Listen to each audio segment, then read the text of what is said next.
మనం చూసే వాళ్ళు మాట్లాడుతున్నారు, బాధితుల ఆవేదన అనేది బయటకు చెప్తూ ఉన్నారు, ఎమోషన్ అనేది బయటకు చెప్తూ ఉన్నారు. ఇంకా అంటే వాళ్ళ వాయిస్ని మరొకసారి వినిపించే ప్రయత్నం చేద్దాం. Nagesh, please continue. అంటే చాలా వరకు మనం చాలా సినిమాల్లో చూస్తుంటాం. అంటే ఒక రాబిన్ హుడ్ సినిమా లాంటి చోట గొప్ప వాళ్ళని కొట్టి పేదవాళ్ళకు పంచే సిస్టమ్ని మనం ఒక హీరోయిజంలో చూస్తాం. కానీ ఇక్కడ పేదలను కొట్టి ధనికులకు పంచే సిస్టమ్ అనేది రంగనాయక సాగర్లో ఖచ్చితంగా జరుగుతుంది. ఇందులో నిజంగా వీళ్ళ ఏదైతే చేసారో ఆ ప్రాజెక్టు దాని ఫలితం వచ్చిందా అంటే లేదనే చెప్పాలి. ఒక్కసారి నేను ప్రాజెక్ట్ చూపిస్తున్నాను, చూడొచ్చు. దాదాపు 2300 ఎకరాల విస్తీర్ణంలో కట్టిన ఈ ప్రాజెక్టులోన దాదాపు 2.8 టీఎంసీల నీళ్లు నిలుపుతారని చెప్తున్నారు. అంటే ఈ నీళ్ళన్నీ నిలిపితే మొత్తం ప్రాజెక్ట్ అంతా అంటే ఎఫ్టీఎల్ ఫుల్ ట్యాంక్ లెవెల్ ఏదైతే ఉందో పూర్తిగా ఆ ఫుల్ ట్యాంక్ లెవెల్ అనేది పూర్తిగా నిండాల్సిన అవసరం ఉంది.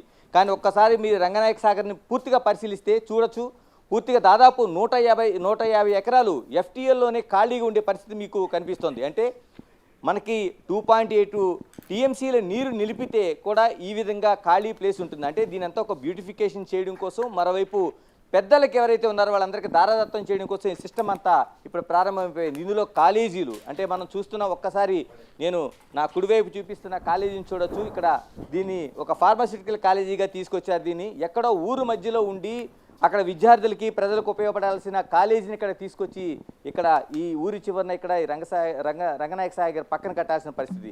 మరోవైపు రిసార్ట్స్ చూస్తున్నాం. అంటే ఏదైతే పేదలను కొట్టి ఇక్కడికి వీళ్ళ వ్యవసాయ భూముల్ని అంటే సంవత్సరానికి 1 లక్ష రూపాయలు పంట పండించి అందరికీ ఇచ్చే ఒక సిస్టమ్ తీసుకొచ్చి ఇక్కడ రిసార్ట్స్ కట్టే పరిస్థితి. మరికొద్ది దూరంలో అక్కడ మనకు కనిపిస్తున్న ఒక పెద్ద గ్రీనరీ కనిపిస్తుంది. ఇదంతా హరీష్ రావుకి సంబంధించిన ఒక ఫామ్ హౌస్. అంటే ఒక పెద్ద అంటే దాదాపు 2300 ఎకరాల విస్తీర్ణంలో ఒక రంగనాయక సాగరు, దానికి ఆనుకుని ఒక ఫామ్ హౌసు, మరోవైపు దాని చుట్టూ ఒక రిసార్ట్సు, అంటే ఒక బ్యూటిఫికేషన్ లాంటి ప్రాంతాన్ని ఏర్పాటు చేసుకొని ఒక అత్యధిక ఆధునిక సౌకర్యాలతో ఉండే ఒక ప్రాంతాన్ని ఏర్పాటు చేసుకుని దాదాపు 1000 మంది రైతులు పొట్టగొట్టారు. చివరికి చాలామంది జైలు పాలు చేశారు. ఇక్కడ అనేక మంది రైతులు మనకు కనిపిస్తున్నారు. మనం రైతులను చూస్తున్నాం. ఇక్కడ మనకి ఒక సాదాసీదాగా కనిపిస్తున్న ఈ వ్యక్తి దాదాపు 10 ఎకరాలకు రైతు. ఏం జరిగింది మీ లైఫ్లో? 10 ఎకరాలు ఏమైపోయింది? మిమ్మల్ని జైలు పాలు కూడా చేశారంటున్నారు. మాకు భూమికి భూమి కావాలని చెప్పి మా నినాదంతో మేము పనిచేసినాము. గవర్నమెంట్ దగ్గర ఎంత అప్పీల్ చేసుకున్నా భూమి ఏమో నీకు కొంత పెంచి డబ్బులు ఇస్తామని చెప్పి అన్నారు. ఎంత ఇస్తారు అంటే ఒక 10 ఇస్తాం. 10 ఎందుకు ఇస్తామంటే నాది ₹1 కోట్ల ఆస్తి సుమారు 1 ఎకరా. అట్లా నాకు ఒక 10 కోట్ల ఆస్తికి ఇట్టెట్ ఇస్తామంటే దానికి తోడు ఈ హరీష్ రావు బినామీ ఎవరు రాధాకృష్ణ శర్మ అని సదలాపూర్ లీడర్. అతని వల్ల ఇంత నష్టము మాకు తెలియకుండా నీళ్ళు మమ్మల్ని బంధించి సుమారు మబ్బుల 4 గంటలకు వచ్చి మా 3 కుటుంబాలను తీసుకెళ్ళి గుర్తు తెలియని పోలీస్ స్టేషన్ పెట్టి ఆ రోజు నీళ్ళు ఇక్కడ నింపారు.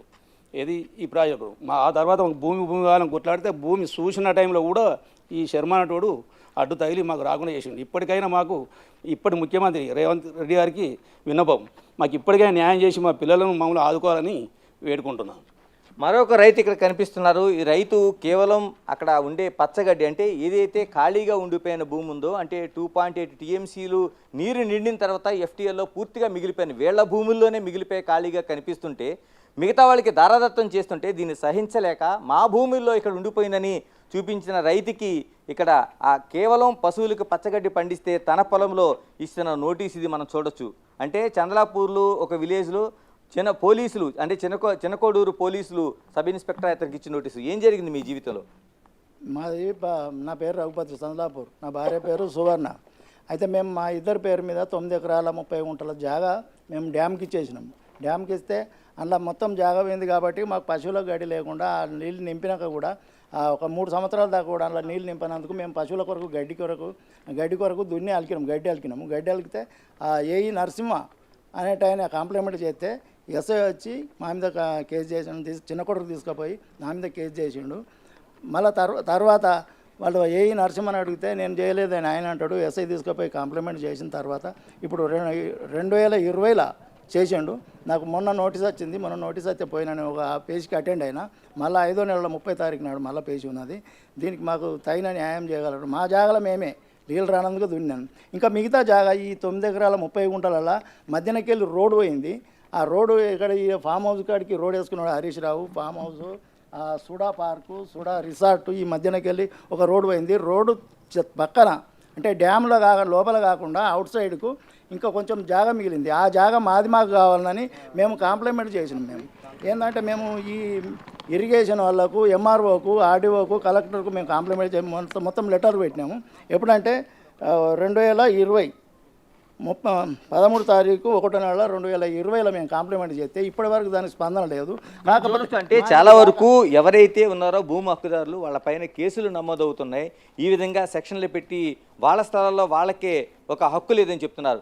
మరికొందరు తమకు ఖచ్చితంగా న్యాయం చేయండి అంటూ రోడ్డు పైన మోకరిల్లి తమ ప్రార్థన చేస్తున్న పరిస్థితి కనిపిస్తుంది. మనం చూస్తున్నాం కొందరు రైతులు ఇక్కడ అంటే రోడ్డు పైన మోకరిల్లి మాకు న్యాయం చేయండి, మా భూములు మాకు ఇప్పించండి, ఏదైతే మీకు రంగనాయక సాగర్కి ఏదైతే భూములు ఇచ్చాము, మేము ఈ ప్రజలకు ఉపయోగపడాలని భూములు ఇచ్చాము, 2300 ఎకరాల భూమిని మేము దారాదత్తం చేసాం. కేవలం అంటే కోట్ల రూపాయలు విలువ చేసి ఈ భూమిని 6,50,000 రూపాయలకి మేము ప్రభుత్వానికి ఇస్తే ఈ రోజున మా పరిస్థితి ఇక్కడ ఉంది. ఈ విధంగా మోకాళ్ళపైన ఉండి వీళ్ళు ప్రార్థిస్తున్నారు.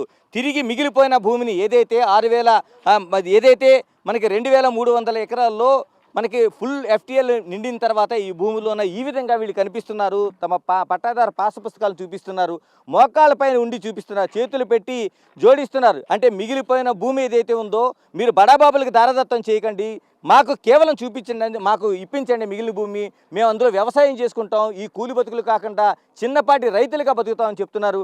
ఏంటి మీరు ఇలా ఈ విధంగా మోకాళ్ళపై నుండి తిరిగి ప్రార్థించే పరిస్థితులు ఏ విధంగా ఉన్నాయి మీకు? సార్ నా పేరు రాజ్ కుమార్ సార్, నేను సన్ ఆఫ్ గోప్రతాప్. మాకు ఈ జాగాలకు FTL సంబంధించిన జాగాల గురించి మేము భూ నిర్వాసితులం సార్. మేము దీని గురించి మేము ఆల్రెడీ MRO ఆఫీసులు, RDO ఆఫీసులు, కలెక్టర్ ఆఫీసులు, ఇరిగేషన్ ఆఫీసర్, ప్రతి ఒక్క ఆఫీసర్, రాజకీయ నాయకులు, పెద్ద మనుషులు అందరి దగ్గరికి వెళ్ళినాం సార్. 6 సంవత్సరాలు తిరుగుతూనే ఉంటున్నాం సార్. రంగనాథ సార్ ప్రాజెక్ట్ అనగానే ఎవరు కూడా మాకు రెస్పాండ్ అవుతలేరు సార్. కానీ ఇవాళ ఒక బిగ్ న్యూస్ ఛానల్ అనేది వచ్చి మా చంద్రలాపూర్ గ్రామ భూ నిర్వాసితులకు మేము ఉన్నామని వచ్చినందుకు మా చంద్రలాపూర్ భూ నిర్వాసుల తరఫున మీకు చెదకోటి నమస్కారాలు సార్. చాలా థ్యాంక్స్ సార్ మా గురించి మీరు వచ్చినందుకు. ఒకటి సార్, ఇప్పుడు మేము 21 గుంట మాకు ఉండదు సార్, మేము 19 గుంటలు రిజిస్ట్రేషన్ చేసుకున్నారు సార్, ఇచ్చినాం. సరే సార్, ఒకటి మేము ముందు చూపు అంటే భవిష్యత్తులో ఇంకా పబ్లిక్ ఉపయోగపడుతుంది అని మేము నీటికి సంబంధించి మేము ప్రాజెక్ట్ సంబంధించి మేము జాగిచ్చినాం సార్. ఇచ్చిన తర్వాత ఇప్పుడు రోడ్ వేస్తారు సార్, ఈ FTL ఇది రోడ్ సార్. ఇది రైట్ సైడ్కి వెళ్తే ఇది చెరువు సార్, ఈ పక్కన వెళ్తే ఇక్కడ ఏం లేదు సార్, ఇదంతా మిగులు భూమి సార్. ఈ మిగులు భూమిలో ఈ రిసార్ట్లు ఏంటి, మా ప్లేస్లో ఫంక్షన్ హాల్ ఏంటి, ఈ విధంగా ఈ కాలేజీలు ఏంటి సార్. మేము ఉన్నదే మాకు 20 గుంటలు సార్, 21 గుంట సార్. ఆ 20 గుంటలో మేము కంది చేను, మొక్కజొన్న, పత్తి ఇవన్నీ వేసుకుని మేము బతకటోళ్ళం సార్. మేము ఇప్పుడు అందులో వచ్చేసిందంటే ఆ 20 గుంటలు కూడా 21 గుంటలు ఇప్పుడు ఆ ఫంక్షన్ హాల్ కడుతున్నారు. ఏమనంటే రాజకీయం. మా శర్మ సార్ దగ్గరికి వెళ్ళాం, సార్ ఈ పరిస్థితి మాకు ప్రాబ్లం ఏందా, 2 గుంటలు రావట్లేదు, మళ్ళీ ఇక్కడ కడుతున్నారు. అక్కడ మొక్కజొన్న వేసినాం సార్, అలా మొక్కజొన్న వేస్తే మొత్తం దున్ని పడేసారు, దున్ని కొత్త మట్టి పోసారు సార్. నేను ఒకటే అడుగుతున్నా సార్, నేను మా శర్మ సార్ దగ్గరికి వెళ్ళినా, సార్ ఇదేంటంటే రేపు శిలాపలకం స్టార్ట్ చేస్తున్నాం, కొబ్బరిగా కొడుతున్నాం, ఆపుతావా చెప్పని బెదిరించింది సార్. మా లీడర్ సార్, నేను ఏం మాట్లాడాలి సార్, ఇంకా ఏమన్నా అంటే మొత్తం అధికారం వాళ్ళది, బీఆర్ఎస్ వాళ్ళది ప్రభుత్వం, ఎవరి దగ్గర కూడా ఎవరు పట్టించుకోవట్లేదు సార్. ఒకటి సార్, ఇప్పుడు మిగులు భూమి ఉన్నప్పుడు ఇప్పుడు 6 సంవత్సరాలు అవుతుంది సార్, 7 సంవత్సరాలు అవుతుంది. మిగులు భూమి ఉన్న వాళ్ళకు రైతులకు ఇవ్వన్నా లేకపోతే ఈ కమర్షియల్గా ఈ ఫంక్షన్ హాల్కి దానికి ఇస్తారు సార్. మిగతా వాళ్ళు దాంట్లో ఇప్పుడు మిగతా వాళ్ళకి మిగిలిపోయిన BRS లీడర్స్ భూముల్లో వాళ్ళు వ్యవసాయం చేసుకుంటున్నారా? చేసుకుంటున్నారు. ఏ పంటలు వేసుకుంటారు సార్? అందరు వాళ్ళు కాలువ పంటి తోటలు అవి పొలాలు అచ్చకట్టుకుంటా కూడా వాళ్ళు చేసుకుంటారు. మిగతా వాళ్ళు ఎవరు చేసుకున్నా కేసులు పెడుతురు, భయపెట్టిస్తురు, బెదిరిస్తురు. దుర్గారెడ్డి దానిపంటి అందరు కలిసి చేసుకుంటారు. MPTC వీళ్ళందరూ చేసుకుంటారు. మమ్మల్ని భయపెట్టి ఇగో మీరు సంతకాలు పెట్టకపోతే ఆ పైసలు కూడా రావు, ఇప్పుడు పెడితేనే పైసలు ఇస్తారు, లేకపోతే ఇయ్యరని బెదిరించుకుంటా మా బాపుని తోలుకపోయి 8 ఎకరాల భూమి మా సంతకాలు పెట్టించుకున్నారు బలవంతంగా. చేపల కార్డు ఇస్తారు, మీకు ఏం కాదు, మీకు అందరికీ న్యాయం చేస్తామని చెప్పి ఈ న్యాయం చేసిరు సార్. దయచేసి మాకు వచ్చే కొంచెం ఈ అందరికి పోయిన వాళ్ళకి ఏదైనా ఉపయోగపడేటట్టు మీరు చేయండి అని మీకు దండం పెట్టుకోండి. అలాగా రైతులుగా ఉండే మీరు చివరికి రోడ్డు పైన ఇలాగ బైఠాయించి కూర్చున్నారు అంటే ఈ ప్రభుత్వం న్యాయం జరుగుతుందని మీరు అనుకుంటున్నారు? మాకు ఎట్లన్నా చేసి రేవంత్ అన్న మాకు న్యాయం చేస్తాడా అని మేము ముందటికి వచ్చినాం సార్. అంతేందుకు మేము అరిసరావే ఆయన సొంత జాగకు తీరొక తోట పెట్టి డైలీ 20 మంది కూలలతోటి పంట తీసుకొని బతుకుతుండు. గా ఒక్క లీడరే బతకంగా గీ రైతు కూలోళ్ళను చెడగొట్టి 2 ఎకరాల భూమి ఉంటే భూమిలో పెద్ద బావి ఉంటే పెద్ద పెద్ద గుండ్లేసి ఆ బావి గూడిపేసి ఆ రిసార్ట్ కట్టిండు. ఆ రిసార్ట్ ఏమిటికి పనికి వస్తుంది? దాంట్లో ఓరి వండితే 10 మంది కొనుక్కునేటోళ్ళు బియ్యం తిని బతుకుతారు, అన్నం తిని బతుకుతారు, మేం బతుకుతాము. అది ఏం చేస్తుంది? అది ఎందుకు కట్టినట్టు? మా పొట్ట కొట్టి వాళ్ళు తీరొక్క పంటలు తీసుకునుడు, ఓటలు కట్టుడు, కాలేజ్ కట్టుడు అంత అవసరమేముంది సారు? ఇవన్నీ గమనించి రేవంత్ రెడ్డి సారు మాకు దయచేసి ఏదైనా న్యాయం జరుగుతుందని మేము ముందటికి వచ్చి చెప్తున్నాం సార్. మాకు దయచేసి మాకున్న మా భూమి మాకు వచ్చేటట్టు చేయండి సార్. మాకు అంత కొంతమంది ఉన్నారు ఇక్కడ చాలా మంది దీనికోసం ఒక ఉద్యమాలు సాగించిన వాళ్ళు కనిపిస్తున్నారు. మరోవైపు చాలా మంది రైతులు మనకు కనిపిస్తున్నారు. అంటే అందరూ కూడా చూడొచ్చు, మనం దాదాపు ఇంత ఎండలో కూడా మోకాళ్ళ పైన కూర్చొని, మరోవైపు రోడ్లపైన బైఠాయించి ఇంత ఎండలో కూర్చొని మిగులు భూమిని ఇప్పించాలనేది ఒక ప్రధానమైన డిమాండ్ చేస్తున్నారు. చెప్పండి, మీ లైఫ్లో ఇప్పుడు చాలా వరకు మీ పిల్లలకు ఉద్యోగాలు సంబంధించి కానీ లేకపోతే ఎటువంటి హామీ ఉందా ఏమైనా? ఏమి లేదు సార్, అలాంటిది ఏం లేదు. మా భూమి కూడా మాకు పోయి మా భూమి ఇంతవరకు మాకు ఇస్తూనే లేరు. ఏమన్నా పోయి అడిగితే తహసీల్దార్ కానీ అలాంటిది ఏం లేదు. పోయిందనేది రెడ్డి సంగపోళ్ళ కట్ చేసారట. రెడ్డి సంగపోలు ఇప్పుడు మా ప్లేసులు 258 సరైన 7 గుంటలు 259 20. ఏం డిమాండ్ చేస్తున్నారు? ఇప్పుడు మీ భూములు తీసుకున్నారు, ఇప్పుడు సరైన రేటు లేదు. అందులో మెయిన్ సార్ ఇప్పుడు మా సర్వే నంబర్లోనే మా భూమిలో వాళ్ళు ఫంక్షన్ హాల్ కడతారు సార్ రెడ్డి సంగపాలు. మీకెవరి పర్మిషన్ ఇచ్చిర్రు అని అంటే ఈ పర్మిషన్ దాని కొరకు మేము కలెక్టర్ నుంచే తెచ్చుకున్నాము అనే మాట మాట్లాడతారు. మేము పోయి తహసీల్దార్ పర్మిషన్ ఇచ్చిండు, మాకు ఇరిగేషన్ ఆఫీసర్ పర్మిషన్ ఇచ్చిండు. మీరు ఏం పీక్కుంటారో పీక్కోరు అని చెప్పి కొట్టిరు సార్ నన్ను వల్ల మమ్మల్ని సంగపల్లు. ఇది మాకు జాగ ఉంది, మాకు నీ జాగ ఎక్కడ ఉంటే పట్టుకారా, నీ కాగితాలు పట్టుకారా తీసుకురా అంటున్నారు సార్. రాజకీయ నాయకుల ప్రోద్బలం ఉంది, వాళ్ళ బ్యాక్గ్రౌండ్ ఉంది. మాకేమున్నా సార్, మాకేం బ్యాక్గ్రౌండ్ లేదు. ఏమనంటే కేసులు సార్, ఏమనంటే మ్యాన్ హ్యాండిల్. ఏం చేస్తాం సార్? సార్ ఒకటి మేము అన్యాయం చేసినాం సార్. మేము ఆ ఊరికి ఇప్పుడు మేము ఇప్పుడు ఒక్కటి సార్, మా ఉన్నదా 21 గుంట సార్. మా 21 గుంట మేము సరే మేము ప్రాజెక్టుకి ఇచ్చినాం సార్. ఇది అది మళ్ళీ మిగులు భూమి ఉంది. మిగులు భూమి రూల్స్ ప్రకారం తెలియదా సార్? గత ప్రభుత్వ నాయకులకు చేసిన నాయకులకు తెలియదా? రూల్స్ వాళ్ళ చట్టాలు తెలియదా? ఇరిగేషన్ ఆఫీసర్కి తెలియదా? ఎంఆర్ఓకి తెలియదా? హరీష్ రావు సార్కి తెలియదా? మా రాజకీయ శర్మకి తెలియదా? మిగులు భూమి అనేది ఎవరికి ఇవ్వాలి? మళ్ళీ రైతులకి అన్నా కమర్షియల్కి అన్నా సార్. ఇవన్నీ మాట్లాడితే కేసులు సార్, బెదిరింపులు సార్. మరికొంతమంది ఉన్నారు, మీరు చాలా వరకు దీనిపైన ఒక పోరాటం చేస్తూ వచ్చారు ఆర్టీఐ తరఫున. ఎలాంటి అంటే ఇప్పుడు ఎంతమంది రైతులు నష్టపోయారు దీనివల్ల? నా పేరు రవీందర్ సార్, నేను అడ్వకేట్ను. గత ప్రభుత్వంలో లోకల్ గ్రామస్థాయి లీడర్లు ఏవైతే ఉన్నారో వాళ్ళు చేస్తున్న అన్యాయాల అక్రమాలపై నేను బహిర్గతం చేసి వాటి మీద పోరాటం చేసి అప్పుడు నేను ఎక్కడ చట్టబద్ధంగా దొరుకుతుందని చెప్పేసి కావాలని నేను మ్యారేజ్ చేసుకుంటే ఆ మ్యారేజ్ రోజు నన్ను ఒక 3 స్థానిక పోలీస్ స్టేషన్లు పరిధిలో ఉన్నటువంటి 3 ఎస్ఐలు ఒక 50 మంది కానిస్టేబుల్ కలిసి రాత్రే తలుపులు బద్దలు అలగొట్టి నన్ను ఎత్తుకపోయిన సందర్భాలని. అలాంటిదని చెప్పేసి కొద్ది రోజుల తర్వాత నాకు మల్లన్న సార్ ముబ్బాదుడు పోతరాజు రమేష్ అంటే నాకు పరిచయం అయ్యాడు. ఆయన రిపోర్టరు. తర్వాత నాకు కాంగ్రెస్ నాయకులు చక్రధర్ గౌడ్ గారు నాకు పరిచయం అయ్యారు. వీళ్ళందరినీ ఒక టీమ్గా చేసి అసలు తెలంగాణ రాష్ట్రంలో సిద్దిపేట అనేది ఒక ఎత్తు, ఇక్కడ జరిగినటువంటి వ్యవస్థ ఒక ఎత్తు. అందుకొరకు మేము ఏం చేసినామంటే సిద్దిపేట అంటే బయట ప్రపంచానికి చూపించాలి అసలు ఏంది. బయటకు అందరు తెలిసిన సిద్దిపేట వేరు, ఇక్కడ ప్రజలు రైతులు అనుభవిస్తున్న బాధ గోసలు వేరు. వీటన్నిటిని మేము వెలికి తీసి ఇక్కడ రంగనాయ సార్ ఫస్ట్ గ్రామాలకు సంబంధించినటువంటి రైతుల యొక్క ఇబ్బందులు అంచనాల ప్రకారం ఎంతమంది రైతులు నష్టపోయారు? ఇప్పుడు వీధిన పడ్డారు ఎంతమంది? దాదాపుగా 2000 మంది కుటుంబాల మొత్తం నష్టపోయారు. 2000 కుటుంబాల రైతులు నష్టపోయారు. ఈ నష్టపోయినప్పటికీ ఏమైందంటే ఇక్కడ అయితే ఈ భూమి వచ్చేసి దీన్ని ఫస్ట్ ఏంటంటే ఒక డిజైన్ ప్లాన్ తోటి వేరే రకంగా అద్దులు పెట్టారు. ఆ అద్దులలో అందరూ భయభ్రాంతులకు గురి అయిపోయి ప్రజలు ల్యాండ్ ఇచ్చేసారు. ల్యాండ్ ఇచ్చిన ల్యాండ్ను వీళ్ళు ఏం చేశారంటే ఇరిగేషన్ ప్రాజెక్ట్ కనుక 2016లో తీసుకొని ఇరిగేషన్ ప్రాజెక్టు రంగనాయ సార్ ఓపెన్ అయిపోయింది. దీని తర్వాత అయిపోయిన తర్వాత ఇరిగేషన్ పేరు మీదనేమో ఇక్కడ భూములు ఉంటాయి. ఇక్కడ SUDA resort, SUDA nursery, SUDA tree వనము ఇలాంటి అనవసరమైన కాలేలు, అనవసరమైన ఈ పార్కులు ఇట్లా కట్టి ప్రజలను ఇబ్బంది పెట్టారు. ఇవి ఇప్పటికి కూడా ఇరిగేషన్ ప్రాజెక్ట్ పేరు మీద ఉంటాయి కానీ వందల కోట్ల రూపాయల ప్రభుత్వ ధనాన్ని మొత్తం దుర్వినియోగం చేసి రైతుల పొట్టగొట్టినటువంటి సందర్భాలు ఉన్నాయి. ఇక్కడ మీకు సింపుల్గా చెప్తా ఉంటే ఇరిగేషన్ ప్రాజెక్టుకు ఇప్పుడు సర్వే నంబర్ 402 402లో 5 ఎకరాల 4 గుంటల భూమి ఉంటుంది క్లియర్గా. ఇప్పుడు హరీష్ రావు గారి పేరు మీద ఉన్న భూమి 3 ఎకరాల 5 గుంటలు. కానీ ఇరిగేషన్కి అయిన భూమి ఎంత అంటే 2 ఎకరాల 8 గుంటల భూమి ఇరిగేషన్ ప్రాజెక్ట్కి ఇచ్చారు. రిజిస్ట్రేషన్ డాక్యుమెంట్స్ ఇవి. 2 ఎకరాల 8 గుంటల భూమి ఇరిగేషన్కి చేస్తే 3 ఎకరాల 5 గుంటలు ఉంటుంది. అంటే మొత్తం క్యాల్కులేట్ చేస్తే 5 ఎకరాల 14 గుంటలు అవుతుంది. కానీ ఉన్న భూమి 5 ఎకరాల 4 గుంటలే. మరి ఇట్లా సాధ్యం? ఇది ఇరిగేషన్ భూమి హరీష్ రావు గారి పేరు మీకు ఎట్లా వస్తుంది అనేది నా ప్రశ్న. ఏంటంటే ఇప్పుడు 2300 ఎకరాల భూమితోన దాదాపు 2.8 FTLతో మీకు నిర్మాణం చేశారు. నిజంగా ఎఫ్టీఎల్ ఫుల్ ట్యాంక్ లెవెల్ నిండుతుందా? అసలు నిండితే ఈ భూములన్నీ ఖాళీగా ఉన్నాయి, పూర్తిగా నిండిపోతుందా? ఎప్పుడు కానీ నిండడం లేదు. ఎందుకంటే నిండితే ప్రాజెక్టుకి ఇబ్బందులు ఉంటాయని ఒక మామూలుగా ఏ ప్రాజెక్టు కట్టినా కూడా ఒక 20 నుండి 25 సంవత్సరాల దాకా మొత్తం ప్రాజెక్టు ఫుల్గా నింపారని చెప్పేసి కొంతమంది అధికారుల ద్వారా మేము తెలుసుకున్న విషయం. ఇక్కడ ఉన్నటువంటి అధికారులు అప్పటి నుండి 2016 గెజిట్ నోటిఫికేషన్ ఇచ్చినప్పటి నుండి అప్పటి ఆర్డీఓ నుండి ఎంఆర్ఓ వరకు, ఇరిగేషన్ ఆఫీస్లో ఈ నుండి ఏఈ వరకు వీళ్ళందరినీ కనుక విచారణ చేస్తే ఇక్కడ జరిగినటువంటి కోట్ల రూపాయల అవినీతి బయటపడుతుంది. దీనిపైన మీ బిగ్ టీవీ ద్వారా నేను కోరుకునేది ఏంటంటే ప్రభుత్వం దృష్టికి, గవర్నమెంట్ దృష్టికి, సీఎం గారు గౌరవ రేవంత్ అన్న గారి దృష్టికి తీసుకెళ్తే దర్యాప్తు కనుక దీని మీద దర్యాప్తు సంస్థలు దర్యాప్తు చేపిస్తే కనుక 100 కోట్ల రూపాయల ఫ్రాడింగ్ జరిగినట్టు ఏదైతే ప్రజల సొమ్ము, గవర్నమెంట్ సొమ్ము ఏదైతే అవినీతి జరిగిందో అది మొత్తం బట్టబయలవుతుంది. ఇంకొక విషయం మీకు నేను చెప్పదలుచుకున్నది ఏంటంటే ఇక్కడికి వెళ్ళి ఇప్పుడు ఏదైతే రైతులు మొత్తం భూమిని కోల్పోయి ప్రాజెక్టు కట్టించారు, కానీ అక్కడికి వెళ్ళి చూస్తూ ఉంటే ఇక్కడ మన నర్సింగ్ కాలేజ్ ఉంటుంది, ఫార్మసీ నర్సింగ్ కాలేజ్, దాని ముందు కూడా మొత్తం ఇరిగేషన్లో పోయింది.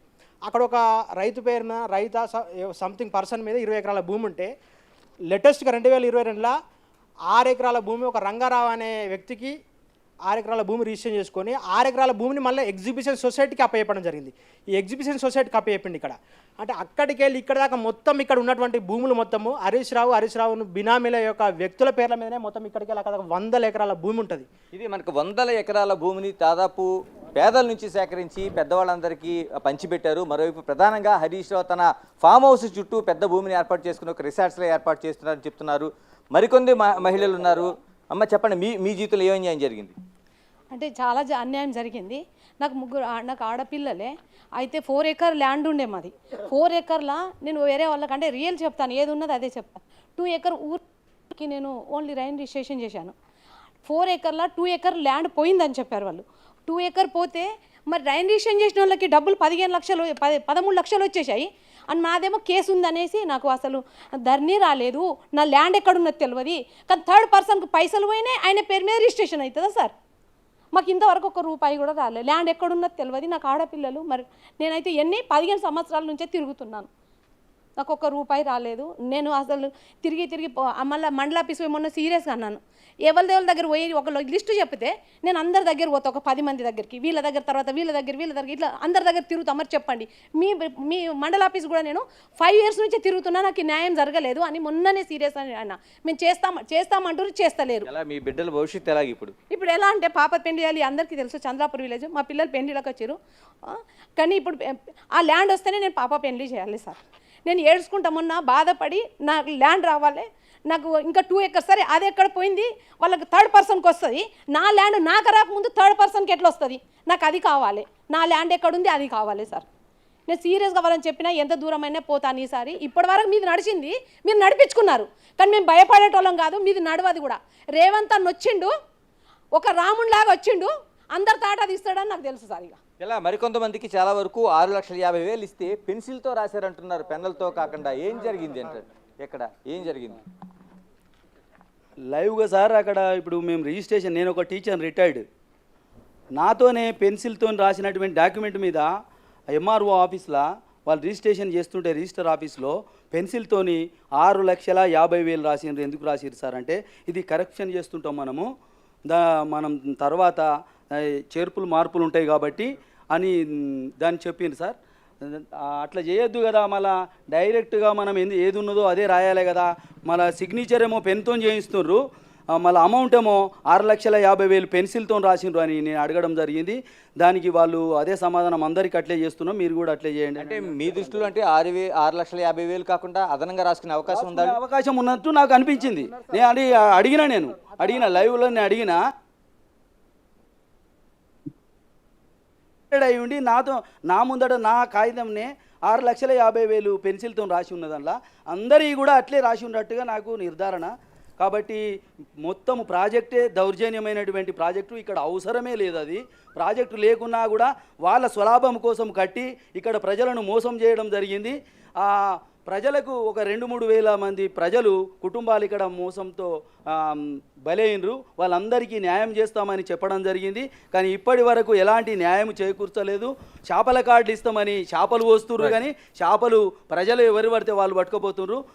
ఇది మనకి చాలా వరకు ఇక్కడ ఈ ప్రాజెక్ట్ అనేది అంటే కాళేశ్వరంలో ఒక భాగంగా 7వ లిఫ్ట్గా ఈ ప్రాజెక్టు ఉన్నా సరే ఎటువంటి ప్రయోజనం లేదు. కేవలం బ్యూటిఫికేషన్లో ఉపయోగించుకుంటున్నారు. 2300 ఎకరాలు దాదాపుగా 3300 కోట్ల రూపాయలతో ఖర్చు పెట్టిన ఈ ప్రాజెక్ట్ అనేది 1,14,000 ఎకరాలకి నీరు పారిస్తున్నారు. కానీ కేవలం ధనవంతులకి ఇక్కడ కాసులు పండించేలా ఒక రిసార్ట్స్ పండిస్తున్నారు.